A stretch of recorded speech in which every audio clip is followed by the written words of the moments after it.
Hello guys, আসসালামু আলাইকুম। আসলে অনেক দিন ধরেই ইচ্ছে ছিল বাইকের টেল টিডি বা ব্যাক প্যানেল মডিফিকেশন করার। যে যাই বলেন, টেল টিডি বা ব্যাক প্যানেল যে যে নামে চিনেন, এটি মডিফিকেশন করার অনেক ইচ্ছে ছিল, বাট সময় বা বৃষ্টির কারণে, বর্ষা বৃষ্টির কারণে এটি করতে পারি নাই। আজকে বাইক হঠাৎ করে গ্যারেজে নিয়ে আসলাম ব্রেক শু চেঞ্জ করার জন্য। আসলে আজকেও প্রিপারেশন ছিল না এটি খোলার, বাট আমার বন্ধু হঠাৎ করে বলে ব্যাক প্যানেল খুলে ফেল, এমনিতে নাকি বাইক সুন্দর লাগতেছে না।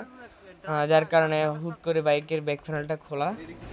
আসলে প্রথমে এটি খোলা একটু সহজ মনে হলো, এখন বেশ খানিকটা কষ্টেরই, কারণ নাট স্ক্রুগুলো অনেক শক্ত ছিল, অনেক টাইট ছিল, যার কারণে খুলতে একটু ঝামেলা হয়েছে। ঝামেলা বলতে কষ্ট হয়েছে যে মেকানিকের। আর নিচে যে ওয়ারিংগুলো আছে ওইগুলো একটু একটু মেকানিককে বলে দিবেন যাতে সুন্দরভাবে কেয়ারফুলভাবে খোলে, কারণ একটু থেকে একটু হইলে ওয়ারিং নষ্ট হয়ে যেতে পারে।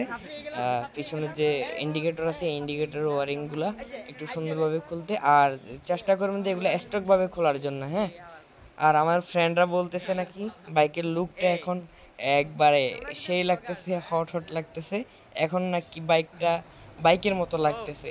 আর আমি বলতেছিলাম যে অবশেষে ছাপরি হয়ে গেলাম। আর যাকে দেখতেছেন কাজ করতেছে সে আসলে অনেক ফ্রেন্ডলি, আমাদেরই বয়সে। আর মাঠগাটটা খোলার পর একটা রাবার লাগানো লাগে, কারণ মনোটনে মাঠগাট খোলার পর এই জায়গাটা একবার ফাঁকা হয়ে থাকে, যার কারণে কাদা উঠবে। তাই একটা রাবার কিনা লাগে, এটা যে কোনো ওয়ার্কশপে পাবেন। রাবার ইঞ্জিন গার্ড রাবার বললেই হবে। এটা 60 থেকে 70 টাকা নেবে।